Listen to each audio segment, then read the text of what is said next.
Hey y'all, it's the Kobe Bryant Film Room, and I'm back with another video for you guys, man. And in this video, we gotta do some exposure. Exposure, baby. We gotta do it. We have to call out the fakeness, and we have to call out the cap. And as you guys know, I'm your capologist. You know what I'm saying? So I want to expose something, right? I wanted to do this video on the Wilt Chamberlain Archive. I don't know if this guy is an affiliate of theirs or he's actually the guy who does the channel.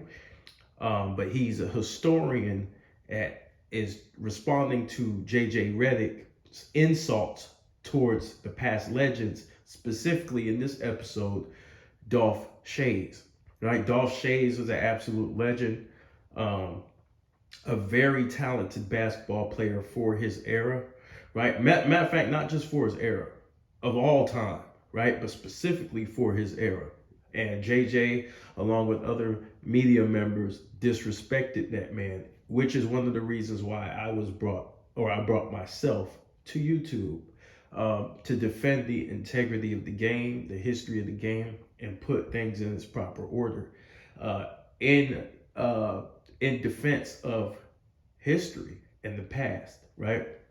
So why am I showing Mind the Game podcast, right? Because the reason why I'm showing Mind the Game podcast is because this podcast was supposed to be, or at least what we were told, as a podcast to help people learn the game and talk about the different eras of basketball and plays, right?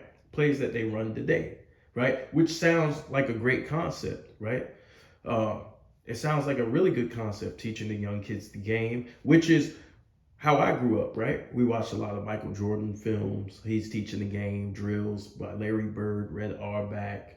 Guys would teach you the game back then, right? Which was beautiful, right? You had head coaches like Hubie Brown, the Czar, guys like that, right? Teaching the game, which is much needed in today's climate. So I'm not knocking the idea, right?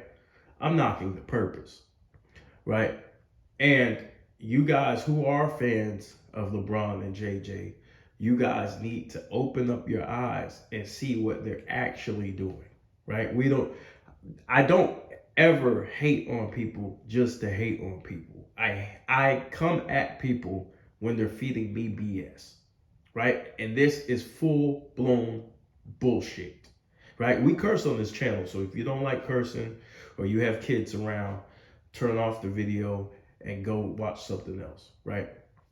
But this is the Mind the Game podcast from LeBron James and JJ Redick. And in this first clip I'm going to show you, this is from the very first episode 1. JJ asked LeBron what makes a great basketball player. And you know what he says? Respecting those who paved the way before you, right? Knowing the history of the game. That's the very first response he gave on his own podcast, right? But I'm going to show you guys, he's sitting across from a man who said, right, who basically called people firemen and plumbers, who insulted the past eras, right? You're sitting across from him, trying to do this whole charades right here. And you also stated, sir, that you're tired of the mainstream media not talking about the game and demeaning and putting down different eras, right? Which is nothing but what this guy does, that you're sitting across from. So this is hypocrisy, right? Number one, right?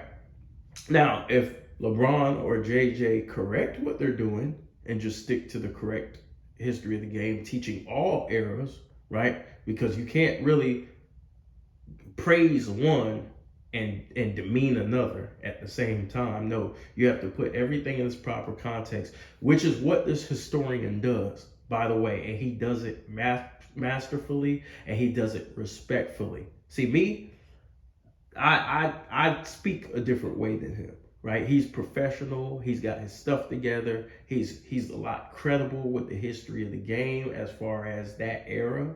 He knows that era like the back of his hands with the rule changes and things like that. And so we are going to get into that.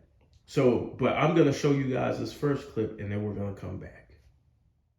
Oh, before we go to the clip, I got to say this. Fair use, fair use, fair use, fair use, fair use. This is for educational purposes only. This isn't for non-profit. I'm not making a dime. This is for the love of the game. Fair use. What are the qualities for you that make a great basketball player beyond just talent and skill set and size? Knowing the history of the game. Knowing the history of the game, knowing the ones that came before you, knowing the ones that paved the way, knowing the reason why you're actually having the ability to actually live out your dream. That doesn't happen without the people that came before you. It doesn't happen without Bill Russell, going through what he went through during the civil rights movement and all those things. Oscar Robertson going on with what he had to deal with, during those times. It does not happen if they're able to just be pure in who they are. That allows us to now perform and do it with no care. Okay, so you guys heard the cap. You seen the wine on the table.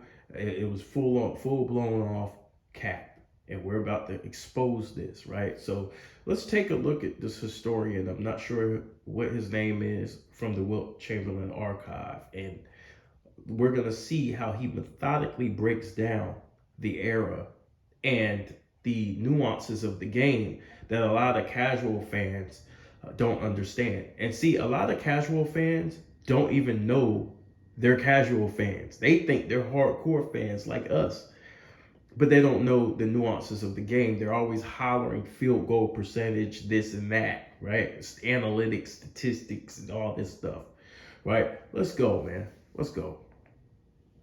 Today, we're going to be looking at some game film and listening to some testimony about Dolph Schayes. Dolph is Redick playing against Boston in the 18th spread. Dolph had game. Dolph Schayes playing captain that time, taking the ball out of bounds. Again, like with the Bob Cousy video, we're going to be measuring it off of some criticism. We got to do the Bob Cousy video commentary too. offered from the perspective of JJ Redick. We'll be showcasing. This is the guy who's doing Mind the Game podcast, y'all. From ESPN, and let's get right into it. So I watched some film with Dolph Schayes. Dolph Schayes never shot more than 40% from the field. He was a sharpshooter back in the day. He shot 38% from the field every fucking year. And you're telling me that Kyrie Irving or P-Mac or Vince Carter weren't better basketball players than Dolph Schayes? Honestly, like Kevin Love is better than probably 99% of the power forwards that made that list. What player all time would you most want to play one-on-one? I think he just doesn't know much about the players that made that list. I think that's the reality. I did the math for how much footage exists of Dolph Schayes' career. So there's just a few random baskets with a bias towards a couple of all-star game plays, a couple of playoff plays, and then there is one sort of 80% complete regular season game out there. And what that adds up to is 1% of 1%, less than 1% of 1% of Dolph Schayes' career exists on film. So with that in mind, right, how can you fairly critique his game if you haven't seen a lot of it, right? How can you make the statements that you made if you haven't seen him play? How can you do that? Right? Now, it's okay to have an opinion, right? You feel like those guys are superior basketball players. The disrespect that he puts on top of it is what makes a lot of people upset. Let's get it. JJ or anybody else has seen are not true highlights. Dolph Schayes probably hit game winners. Dolph Schayes probably hit game winners to win playoff series. We don't get to see that stuff. JJ doesn't get to see that stuff. He doesn't get to see Dolph Schayes truly being great. We just have sort of a random collection of clips that, if assembled correctly, you can kind of squint your eyes and get the gist of how he, Which is why I don't put a lot of the older players on my list when I come up. When you force me to do a list, I'm gonna put a lot of them up there not because they weren't great, not because we don't have the awards and things like that they won, but you can't judge basketball off accolades, right? You can't rank players based off just accolades. It's stupid. You have to watch them play, and you get to see the holes in their game, what they could do, what they couldn't do, things like that. If you haven't seen them play on film, Kobe Bryant film room, right? We go over film, then you can't accurately put them where you need to put them, right? It's kind of hard, you know? You're putting them in front of people who you actually watch a lot of footage on. So I do it out of respect, you know? I kind of leave those guys and compare them to their own. Anything really before modern basketball, I separate because it's almost like a completely different game. And it's unfair to critique and compare those guys, right? So there's just a respect factor to it. Not saying those guys can't compete and play in today's game because they're all-time greats, but there's just a respect factor, bro. And you really shouldn't be leaping over damn 60, 70 years of basketball to make comparisons, bro. Like, it's ridiculous. Some of the things he liked to do, and, you know, I'll do my best to show that. And I don't know how much of a deep dive JJ even did. Like, did he really even give himself an accurate picture of what Dolph Schayes could do?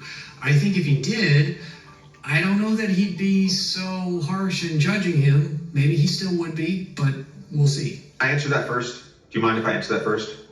I'd want to play Dolph Schayes so I could beat his ass and be on the top 75 list. You see, this is where the problem is, right? So the first thing he said was actually no problem. He felt like Kyrie was better, T-Mac was better. That's opinionated. Now you're getting into the disrespect. Sir, you are a role player. You were nowhere near Dolph Schayes' level. You couldn't do what he did on the court. And here you are disrespecting him in his ranking in the top 75. It's pretty disrespectful. I don't know if Dolph Schayes is alive, and if he's not, rest in peace to Dolph Schayes. But to me, that's very disrespectful, right? So now we're going from, this is the guy who does the Mind the Game podcast, right? With LeBron sitting around. LeBron's talking about he's tired of the media disrespecting different eras and things like that, right? That what makes a great basketball player is you respect the past, the history of the game, and here he is, the JJ Redick. I'm gonna start calling him the JJ because he's acting like a woman, bro. I mentioned that there is an 80% complete game tape from the regular season of Dolph Schayes. He scores 23 points this game. We're gonna watch game tape of that, and I tracked some stats here, just so we can watch what kind of player he is. A lot of people know what kind of player, you know, and this is the kind of player that JJ, for example, says, you know, he would kick his ass, and then he would be on the top 75 list. You see that? A role player, bro. The respect isn't there, right? You know, when I was growing up, role players didn't say anything about all-time greats.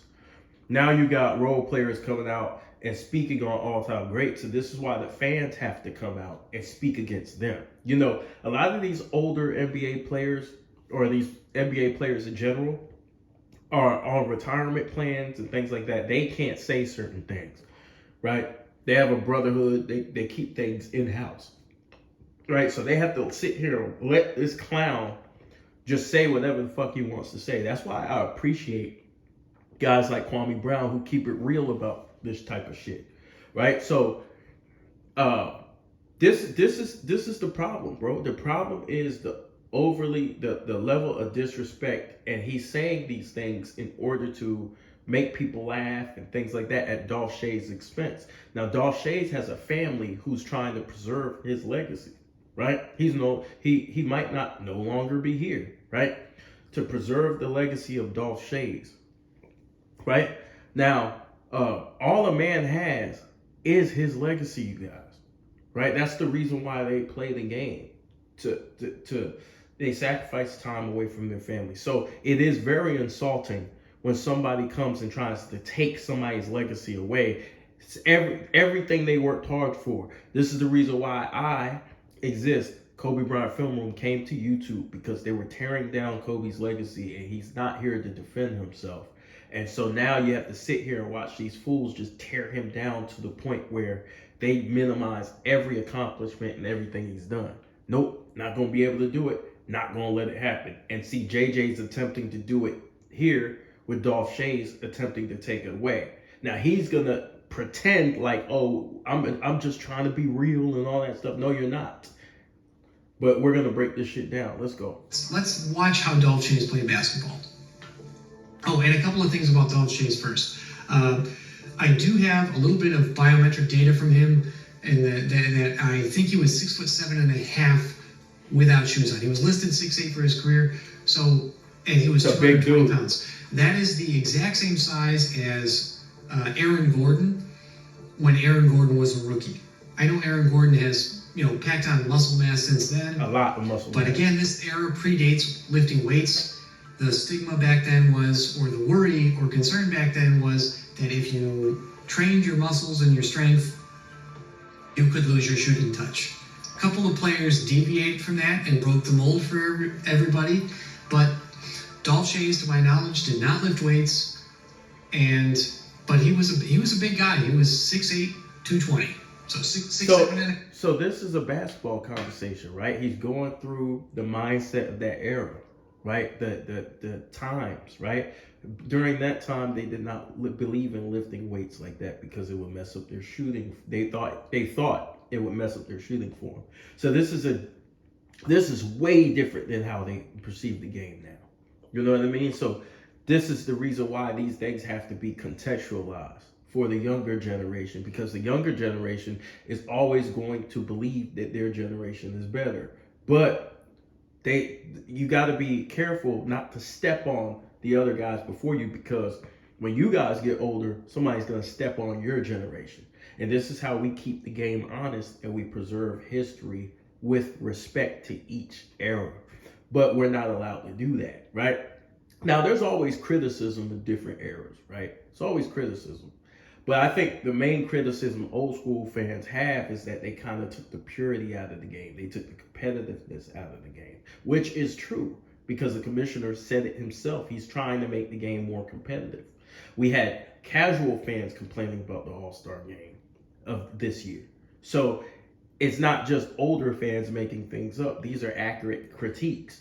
No disrespect to the younger generation, but we have a competitive issue when guys don't want to play at least 65 games, where players are fighting for shorter seasons.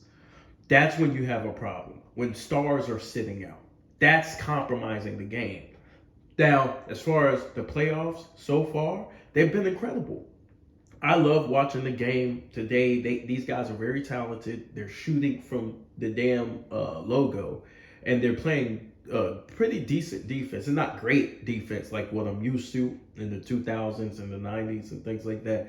But it's getting better than what it was, way better than what it was. The effort's there. Guys is really competing, right? And that's all we ask, right? This is why we critique the younger generation, because we're seeing a competitive imbalance there that was created by the super team era. We lost what it meant to be a superstar. Half barefoot. Carrying your team without blame. Blaming everybody. Today, or 6'9" in recent years, whenever they would bump everybody's height up. So, he was a normal sized power forward. Quick too.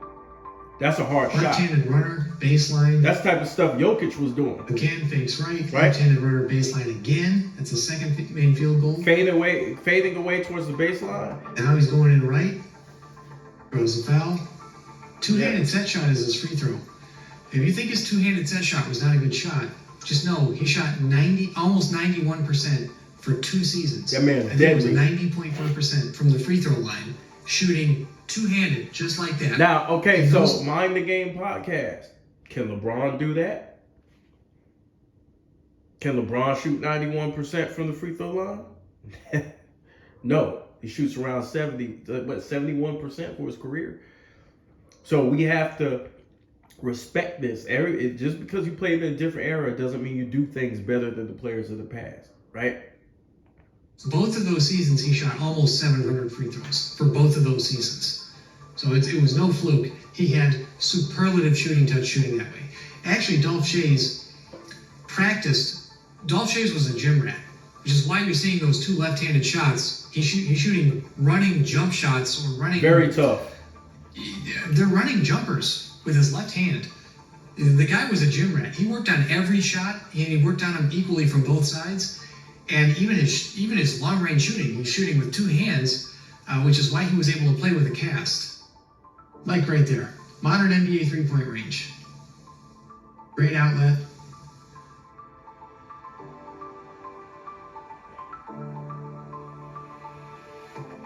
Great setup.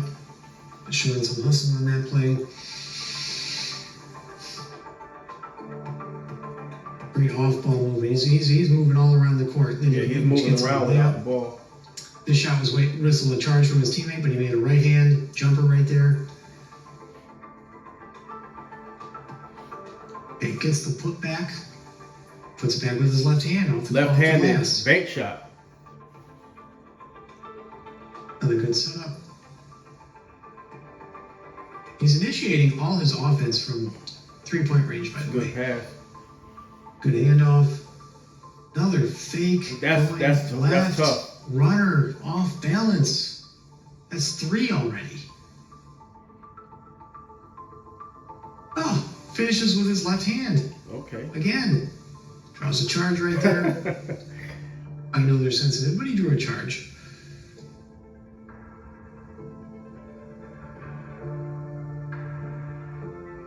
Oh, shit. All over the place. Give and goes. Running hook shot. This is a left-handed sweeping hook right there. Cash. Another deep shot. So you had to guard them out there. You couldn't play them cheap.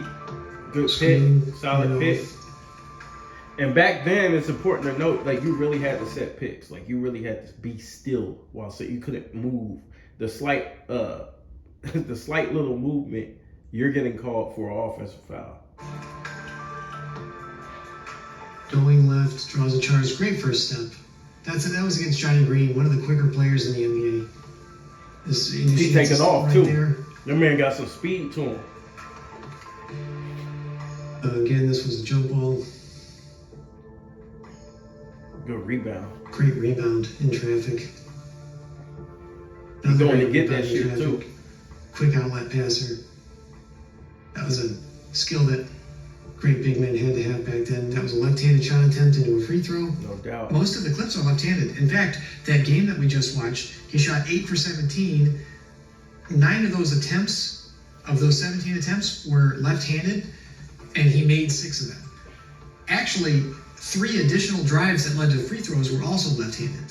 Let's watch a little bit more. That's not disrespect. Dolph Schayes with his two-hand chest shot that shot 38%. Great. You were awesome in the 50s, bro. You were awesome. You see that? And then he has his homeboy in the back laughing and shit like this. So this is a top 75 player, bro. Like, this dude, Dolph Schayes, was serious business. Only to have a role player who barely started in the NBA disrespect him. And JJ was very talented in college. Like, look, even though I'm getting on his case, this guy could play ball, bro. JJ could play ball. He was a very good college player. One of the best college players of all time. But when he got to the league, he couldn't do none of that shit. No shade. And all I said was, we should absolutely celebrate the greatest players in every era. What they accomplished, who they were as players. We should celebrate that. But you can't tell me that, Dolph Schayes was a better basketball player than Tracy McGrady or Kyrie Irving or Klay Thompson or Dwight Howard. It's not based in any sort of fact. Since JJ keeps talking about percentages, I did want to talk about a few things here. Right here, I have a chart that shows. And people got to separate, before I let them go, people got to separate their opinion from fact, bro. Like, that's your opinion, bro. Like, I had one dude tell me, well, Kobe is number, blah, blah, blah, blah, blah. Bro, that's your opinion, bro. That's your opinion. People have different perspectives and what they value on the court. You know what I'm saying? Based on what they've seen or based on what they know, you know? And this guy's going to break it down. He got the chart. He ready to roll. He got the chart for JJ ass. Field goal percentage versus shot distance. It's basically showing that the closer you get to the basket, especially under 5 feet, when you get at the rim, shooting percentages are between 65 and 75%, and there is a steep curve downwards where you start getting even 5 feet out, and at least in the 2001 era, you're dipping below 40%. I mean, even and this is exactly why I'm glad. And see, this is divine, right? This is divine intervention right here, because like God set this up for me, because this is the perfect thing to explain, because Dolph Schayes is kind of like Kobe in a sense, like as far as how he shot his shots. You get closer to the basket, your field goal percentage is going to be higher. You know, guys like Giannis, guys like Zion, LeBron, guys like that who go to the basket, they're going to shoot higher percentages because they barely take jump shots. The more risks you take getting out of the paint, the lower your percentage. That mid-range shot is the hardest shot in basketball. It's the hardest shot. That's where the defense is. That's the intermediate jump shot range, because like you really have to go into your bag. You gotta be a good shot creator in order to master the mid-range, right? So this is a difficult shot, but if you can master the mid-range, it makes you very hard to stop when the game slows down in playoff situations. This is the reason why Michael Jordan and Kobe Bryant, guys like that, and even Jokic have great playoff success, because you can't play them for cheap anywhere on the court, especially the mid-range. 2018, 2019, you're right at about 40%. And this is going to get into my other points that I'll try to make about Dolph Schayes and Bob Cousy's era, the 1950s specifically. And some of this carries over into the 1960s as well, as basketball became more of an before entertainment started to be woven into the game. The bullshit. Because in the 1950s, the NBA was still a little bit of a purist sport, in that it was trying to strictly adhere to So rules. wait, let's go back and read that down. Woven into. So it says the entire league shot an average of about 39%. In the era, Dolph shot 38%. He was no less efficient a shooter in the context of his era than JJ was. And see, Dolph is taking difficult shots, which people got to understand. Sometimes with shot creation, it's about your ability, right? His ability makes people come out the paint, right? So whatever field goal percentage you're looking at compared to the other players, he's not being guarded the same way as everybody else. So that has to factor in as well. He's being guarded differently because of his ability. So you can point out 39%, 38%. I guarantee you they ain't gonna leave his ass open. The game more. Because in the 1950s, the NBA was still a little bit of a purist sport, in that it was trying to strictly adhere to rules, and they weren't sure how to market the game as well as they grew to market the game over the years. And that included, relaxing on certain rule enforcements, changing rules, just to keep the game entertaining for the fans. So And that's what you see now with the casual fans that laugh with JJ about shit like this. These guys don't understand they've actually been dumbed down. See, the referees barely call stuff against the offensive players. Everything is called against the defensive players, right? And you see these free throw parades, right? And you even have rules such as you can't stop somebody on a fast break no more. It's a take foul. Like, you can't, like back in the day, you could foul somebody to stop a fast break. You have to let them go now. So that ties the defense's hands behind their back, right? Guys are able to dip their shoulder into you, and this is how you get a lot of points, right? Guys is able to run over guys, stiff arm guys, push guys, travel. Now they call it the gather step and all this stuff. So it's an entertainment league. Y'all been dumbed down. Y'all really been dumbed down. So the joke's on you. You think you're making fun of a guy who played pure basketball in his era. But the rules are, as far as hand checking and things like that, were way different. Dribbling the ball were way different.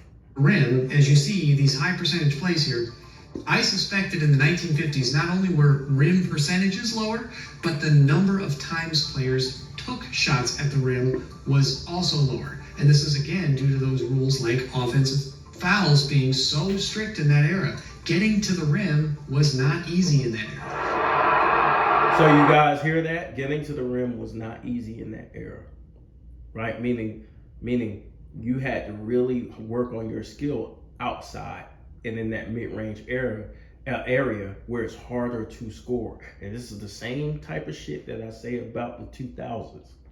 It's the most defensive era in the history of basketball.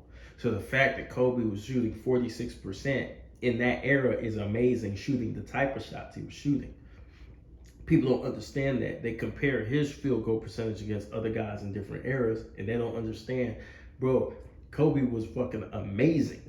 If you put him in the eras where you have to take your hands off him, or there wasn't a zone or anything to trap him and things like that, that dude is busting your ass. He's breaking all the scoring records.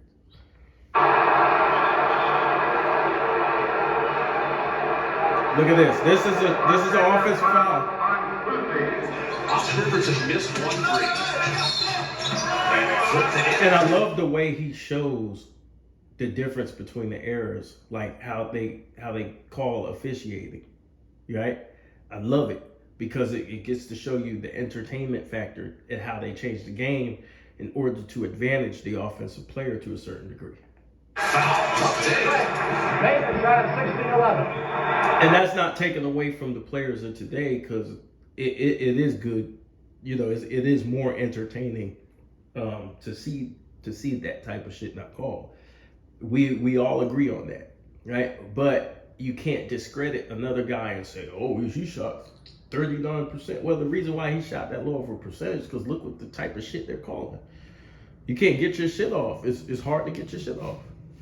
Sam Jones going down the middle, offensive foul. Frank Selby is guarding Havlicek. That's Ramsey going in. Another offensive foul charged to Ramsey. See that? Heinsohn going in. Offensive foul charged to Heinsohn. As he ran into LaRusso going to the left side. Guarded by Wiley, feeds out to Heinsohn. LaRusso guarding him. And Tommy Heinsohn is offensive foul. From three-point range and onwards, you get more points per shot. So that is why everybody is spamming the three-point shot today. This did not exist in the 1950s. Exactly. And therefore, everybody should be working the ball in close, as you can see right here. And by the way, this is only a modern metric. We actually don't know the points per shot. I do want to say this before he continues. Spacing in basketball decides everything. The spacing is the difference between the different levels of basketball, the difference between the college game, the difference between the professional game, right? Spacing means a lot. FIBA rules, you see the rule changes, guys have to adapt to the FIBA rules and the international rules. They have to adapt. It takes them a minute. And the way you score in the United States isn't the same way you score overseas. It's different. It's different physicality. It's a different game, essentially. Versus distance metric for 1950s basketball. For all we know, this early spike here that's about almost 1.5 points per shot right at the rim, it might be down in the 50s. It might only be 1.2 points per shot in the 1950s, for all we know, because of other rules that were in place at the time, such as these sensitive charging calls. In the upper left-hand corner here, you're going to see a shot chart from the 1963 NBA Finals. This is from the Lakers side of things. And I want you to notice and remember that, shots at the rim are the highest percentage shots, at least according to the modern format of the game. And I want you to notice how few shots are at the rim. And I want you to remember all those offensive foul calls. Yeah. And how You can see it. it basically shaped players to have to score on the baseline at the rim and come up with shots that were Exactly. baseline at the rim. That's Which, why when you again, see a lot of those older game footage, you see guys doing a lot of fades and hook shots from the side. That's the reason why. Because they didn't want to get the offensive foul, bro. Imagine having to play basketball with like that. That shit would be frustrating. It's hard. And if you remember, we're around the 40% range for field goal percentage. In fact, all of these shots out here are 40% field goal type shots. And this is 1963. So everybody is shooting in the zone that even in modern basketball is 40%. Yep. It's about It doesn't 40% change. out here. It doesn't change. So why are we harping? So, basketball essentially hasn't changed. It's just the way they call the game. The percentage is still the same. It's always going to be the same. On these guys for their shooting ability when even today's players are also only shooting about 40% from this range, right? You know, and I think, again, rules are playing a large part into why players aren't getting to the rim as often. Somebody like Bill Russell has no reason not to be getting at the rim all the time. Yep. And he shot 44% from the field. And so you hear a lot of people disrespect Bill Russell and say, well, look at his field goal percentage. Yeah, but look at the shit that they were calling, bro. You know what I'm saying? Like, shooting the highest percentage like that is fucking amazing, bro. Like, the shit Wilt Chamberlain was doing was you know, and he got called for charging a lot, things like that.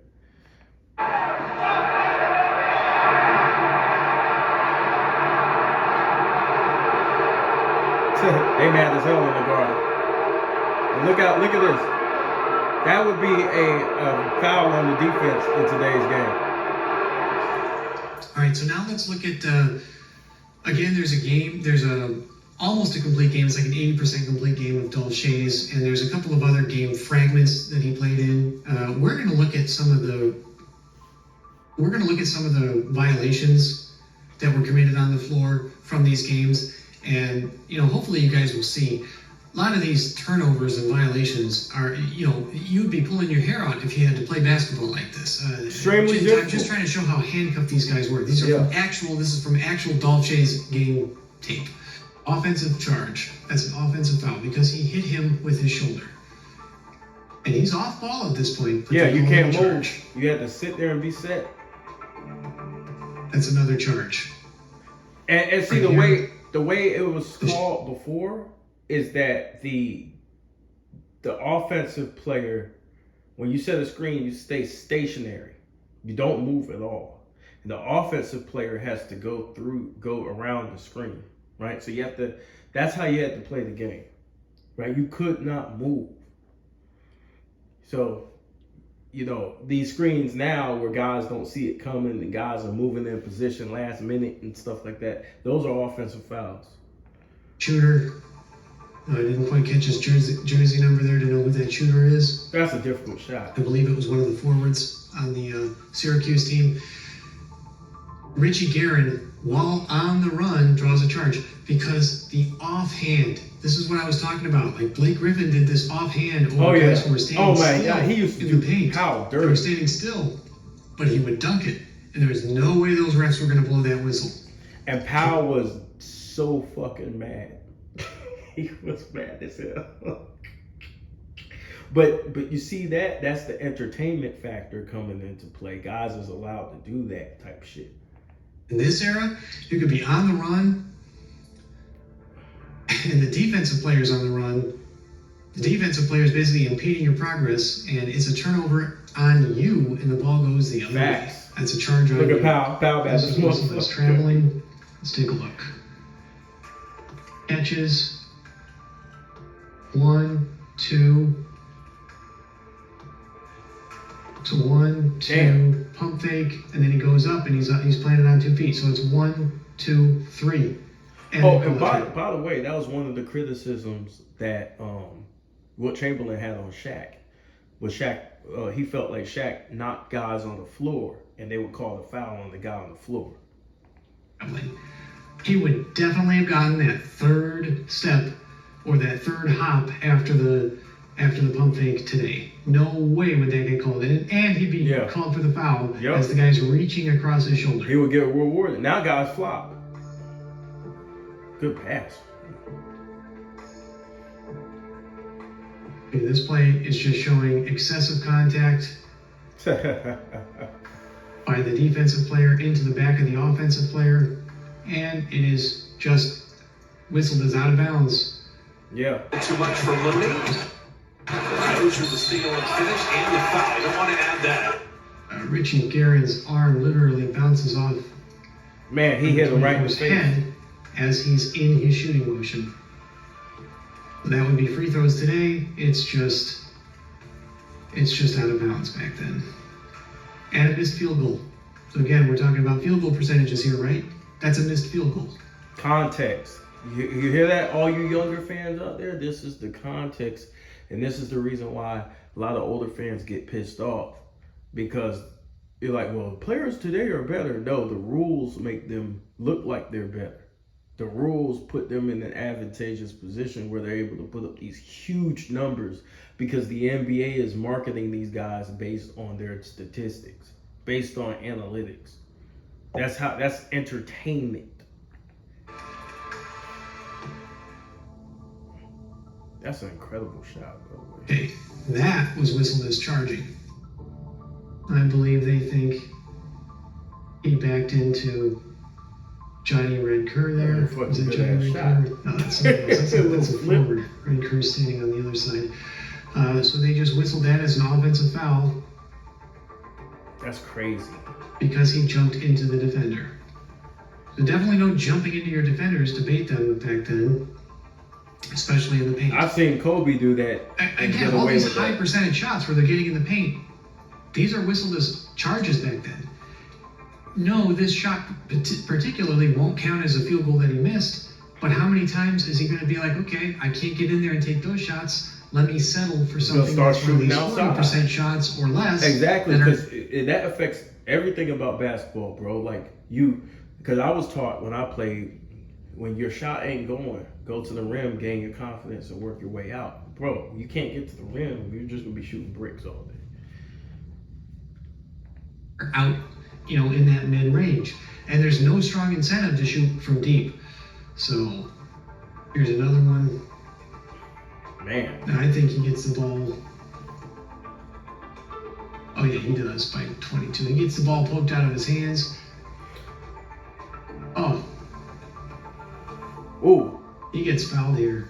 Got whacked. But they call it a charge on him as he runs into Dolph Schayes. Dolph Schayes is moving his feet. Yeah. Yep. Yeah. Dolph Schayes he moved in position. He not even. And it's a charge on Richie Guerin. Outrageous. How are you supposed to get high percentage shots at the rim? If every time you go into the rim, it's a charge. There's no charge circle. There's no need for the charge circle. You get the charge from anywhere on the court. Johnny Kerr taps it, does not have control yet, taps it, collects it, one, that game two, must have been real physical three, back then, too. Shot. Yeah. Double hand checking and shit. 1, 2, 3. The third is a hop off of two steps. To really score in the paint, Shot. you had to be a damn beast to continuously drive in the paint like that. Okay, here's another hook shot. So, dribble, one. And that's the reason why a lot of those players came up with that hook shot too. Look what they had to. Look how they had to score. And count the gather like right here, way back here. They would count the gather today. So 1, 1, 2, and then a pivot. Just get back to good percentage and he's willing to rest it up on. Relax. And he does 4 times quite a bit. We'll listen to some other people talk about Dolph Schayes here. Oh, listen to these idiots, bro. Look at these idiots, dog, who know nothing about basketball. These guys don't even look like they ever even went outside to play basketball. I don't particularly like JJ Redick's commentary on players that he really doesn't know much about that are historical basketball players. He's basically opening the door for other journalists and analysts to start talking crap about players that played in the past that they know nothing about as well. You see that? I just don't think it's Mind the good game, I don't yo. think it's good entertainment. Or certainly it's not quality entertainment. I'll just put it that way. Distasteful. These players are a lot better than these guys are about to give them credit for. So let's listen to their opinion. Of course, JJ Redick sees Dolph Schayes and is like, that could have been me in very real terms. Oh, yeah. Had I existed. And this is my problem, right? He's this jackass in the top left says, of course, JJ sees Dolph Schayes and says that could have been me. JJ couldn't hit none of the shots Dolph Schayes was hitting, bro. He hasn't done that in the game. At least we haven't seen it. In that era. He's on my block, right? He's on my block. There was a tweet of that. There was that 38%. There was a tweet of JJ's quote, and somebody followed it up with JJ doesn't want this smoke, and it's Dolph Schayes highlights, and it's just 20 footers with the entire arena just staring at him. Nobody closing out, and it's just like See, this guy's an and he's like arrogant sweeping jackass. hook shots. I don't Well, like this dude. The dude in the top right, I don't like that dude. He's an arrogant jackass. He's one of them LeBron James dick riders. You know what I'm saying? Who don't know nothing about basketball, who they gave a job because he's good at ass kissing. Oh, he And missed see, this historian can't say that, but I would. of those right before that, but they caught the video on the one, and it's just like, man. No, he's not missing a ton. Again, the difference between Dolph Schayes shooting 38% and a player shooting, 48%, a modern field goal percentage, is the modern players are shooting 10 for 20. Dolph Schayes is shooting 8 for 20. He has modern NBA three-point range, even though there is no three-point shot. And that's a very small difference. 8 for 20, 10 for 20. But people judge you based on that. They call you bad because you missed 2 more shots. You know what I'm saying? It's ridiculous. And that's why I don't like people like that. I don't like people with fake. I don't like people who talk and don't know what they're talking about, but they want to teach and lecture people, and they set up a lot of these people who speak nonsense and give them a lot of airtime, because they're entertaining. You're watching a damn clown show on TV. So That's again, what you with the want. points per shot not being inflated from that range like today, why is he even shooting that far out? I think because of very few players, when he shoots that far out, he's still shooting in that 40% ballpark. His field goal percentage is 40%. I think he shoots 40% from anywhere on the floor. I think that's why he's able to stretch the floor like that. And so that is a big point. That is a great point. And considering the fact that there's no 3-point line, right? And things are so physical in the inside, and it's hard to score because guys can be moving and still get the call. That makes sense to stretch the defense out, which means Dolph Schayes, in theory, was a monster. You know what I'm saying? If he could shoot 40% from out there consistently, at the rate he's shooting it, from anywhere on the court, this dude was a monster. Again, players were not getting to the rim like they do today. All of his It's a highway to drives, the basket he's today. not necessarily getting to the rim. No I think I saw disrespect one to backdoor play where he was today's at the rim. The rest of his shots that were counted as field goals or field goal attempts, they were runners from the baseline. I think Dolph Schayes shoots roughly 40% from anywhere on the floor. Yep. Therefore, players had to guard him from anywhere on the floor. And that's what I keep saying. It's about ability. Fuck the percentage. It's about how hard am I to guard as opposed to this guy. This guy shoots a better percentage, but I'm harder to guard because he can only score in the paint. I can score everywhere.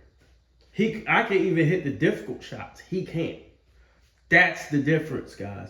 There's a reason why Steph Curry, you're not going to sit there and say LeBron's a better 3-point shooter than Steph Curry, even though he's shooting a little bit of higher percentage.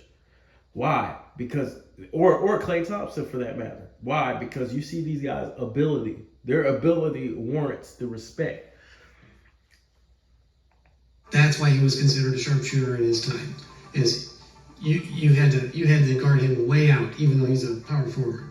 So again, I mentioned he was a gym rat. He was the guy. I mean, I wonder how many power forwards in that era can actually stretch the defense that far out. I've got to do more research. But I know that a lot of those big men camped out in the paint. You know what I'm saying? So on top of trying to weave your way inside, it makes sense that you can't get to the rim and you'll have to go for that baseline floater or fadeaway or whatever. It makes sense. Articles that literally say, just like testimony about Kobe, that he's usually in the gym long after everybody else leaves. That's right. That's on the team practicing. So here we see the fruits of that labor. He has got one of the best offhands. Like, I mean, there's only a little bit of footage. Like I said, 1% of 1% of his career. It's not highlights. It's not true highlights. It's just random clips. And of the random clips, most of the clips are left-handed. In fact, that game that we just watched, he shot 8 for 17. 9 of those attempts, not bad. Of those 17 attempts were left-handed, and he made 6 of them. Actually, that's a skilled play. So basically what he's saying, this historian saying, is that's a skilled basketball player, bro. 8 for 17 isn't bad, especially when you're shooting the type of shots he's shooting. He said 6 of those shots were left-handed, bro. That's skill. That's work. You know what I'm saying? That's called the bag, something that JJ Redick tried to down. You know what I'm saying? Traditional drives that led to free throws were also left-handed. You know, he was going left sometimes more often than he was going right. So these are all his left-hand shots here. Again, runner. Oh, good runner. Off the glass. Nice big stride on the way to the hoop. That's tough with the left. Jump shot. Hold on, let me go back. That shot right there, bro. If somebody did that in today's time, bro, you'd be like, oh shit, nigga just pulled up with the left on. Look. Nice big stride on the way with to the left. That's a left-handed jump shot. That was just a face-up jump shot. Let's look at that again. This is a power forward, might I add. Number 19. I believe number 19 right there. I believe that's Walter Dukes. 7-footer. He shoots a left-handed jump shot over a 7-footer. That's a legit jump shot too. It ain't a set shot. Remarkable. That's just a jump shot with the wrong hand. Fakes, goes left off the glass. Beautiful. Another jump shot over another 7-footer. That was over Ray Felix. He's handling the ball and no problem. Putting it on the floor too. Again, left-handed off the backboard. Left bench shot. Runner into the lane, left-handed. Yeah, these are difficult shots. These are like the shots Kobe would take. Y'all, these are the shots Kobe would take. It just looks different in black and white. These are the damn same shots Kobe would take. Jeez. Left-handed in traffic. That's a hard shot. Oh my gosh, in triple threat. Left-handed off the glass. Great first step. He's got a great first step. Yeah, he's pretty quick. They played the ball at a high tempo, I think, too. The left-handed finish. Even on the right side, he's finishing with his left hand. Nice pass from Bob Cousy.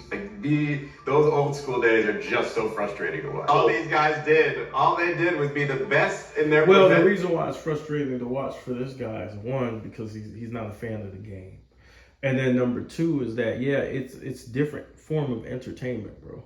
Because that was basketball in its purest form and in its closer to its original state before they tried to make it a little bit more entertaining and spread things out. So that's the reason why you don't want to go back. But you still got to appreciate what they were able to do during that time. It's not entertaining, but it is basketball.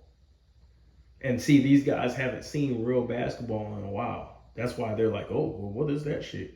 Well, yeah, because guys ain't able to barrel into other guys and walk and travel and spin and travel and double dribble and take 2 steps back, 8 steps forward and all this shit. You know what I'm saying? So they're used to that type of shit. And after a while, you start getting conditioned, you know what I'm saying, to look at the game a certain way. Look at the game through a sheet of paper instead of actually breaking down what we're breaking down right now. But this is necessary to teach the game to the younger kids. Something LeBron and JJ are claiming to do. But this historian has to do it. At their time, that's all you can do. The best- And they lived long enough to be terrible. They were the best anyone. Live long enough to be terrible. How many players today are shooting left-handed shots like Dolph Schayes? They're fucking idiots. How many players today shoot 91% from the free throw line? From the field, his 38% is a different game. That's a different game. And yet he's driving in on the left. I mean, that was his creative solution was, I'm going to get baseline shots, right or left-handed. Remarkable. That's right. What Dolph Schayes was doing is remarkable back then. It's remarkable even today. Yep. Match every shot they take right-handed, they can do it left-handed. Interchangeably during the course of a game. You know, everybody hypes up Larry Bird for having that one game where he took 9 left-handed shots. You know, like I said, I have just this one random game of Dolph Schayes. Yeah, Larry was incredible. Not a great game by Dolph Schayes. He only scores 23 points, and he makes 6 left-handed shots in that game. Attempts 9 of them. That's crazy. Attempts 12 of them, if you count the shot attempts that aren't marked as field goal attempts because he went to the free throw line.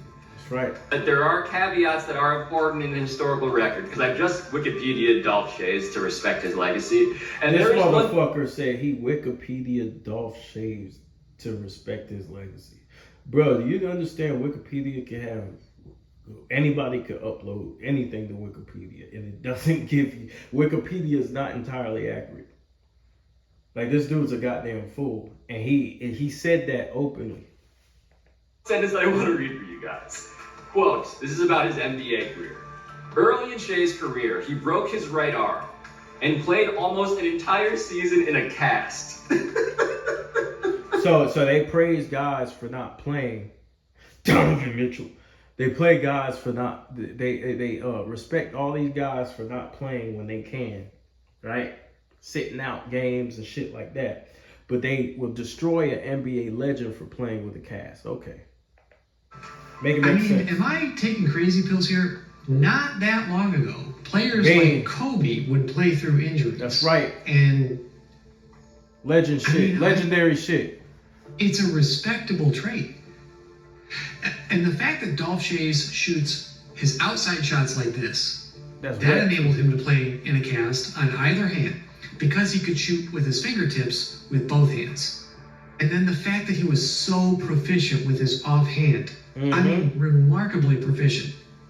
I actually think he probably didn't miss much of a beat having a cast on one hand or the other. All right, so what can we conclude here? Dolph Schayes. Well, let me conclude it real quick. JJ Redick's a jackass. Them other dudes on the panels are dumbasses. And yeah, let's educate the youth. First power forward. He ain't gonna say it. He ain't gonna say it like me, guys. He's gonna be a lot more professional and I guess he gets his point across better than me. Because I kind of turn people off because of the insults and shit like that. But I don't mind because they're being disrespectful. So we're just matching that energy. You know, 6'8", 220, would list probably 6'9" in more recent eras and would probably weigh upwards of 240 plus if he lifted weights. One of the first big guys that could shoot from outside, way outside. Modern NBA three-point range. Even though it was only worth 2 points, he shot that way to open up his drive. So he was a dynamic player. He was not a spot-up guy. He was always initiating offense. He had to be a remarkably good shooter to effectively space the floor like that without the three-point incentive. Exactly. He was probably matching his field goal percentage of up-close shots even that far out. So he's probably shooting a modern three-point percentage, you know, upper 30s in percentage. But your percentage is going to go down the further away. He's not a great athlete by modern standards. His vertical jump is not great. I don't have any clips of him dunking. I have no doubt that he could dunk. I know his max vertical reach was over 11 feet as per some newspaper articles. We just don't have enough footage. We have 1% of 1% of his career, which is a shame. It's kind of what is expected from 1950s players. But the small glimpse that we have, he is probably one of the most ambidextrous players that I've ever seen. I mean, in any era. I see Kyrie make so many left-handed finishes today, and I'm just like, wow, it blows my mind. And there are mixes of Kobe taking such a variety of left-handed shots, and those blow my mind. And then the Larry Bird left-handed game, that blows my mind. But I think Dolph Schayes, considering how limited the footage is, the footage availability is of Dolph Schayes might take the cake as one of the most impressive left-handed players, right-handed players shooting with their left hand that I've ever seen. Just on the frequency he might be. and the level of difficulty of those shots. It looks like he's left-handed. If you look at him, if you just look at his left-handed shots, it looks like he's a left-handed player. He's literally shooting face-up, square-up jump shots left-handed. Y'all go out there and try and shoot with your non-dominant hand and see what happens. Like, you have to work on that shit. You know what I'm saying? That's game right there. Yeah, man. Like he said, bro. This is why this is important, right? The respect has to be there. It's sad that he has to come out just to respond to JJ about stuff like that and to defend Dolph Schayes, because nobody in the media is doing it, right? Nobody's really going back at JJ like that. So guys like us online have to hold these guys accountable.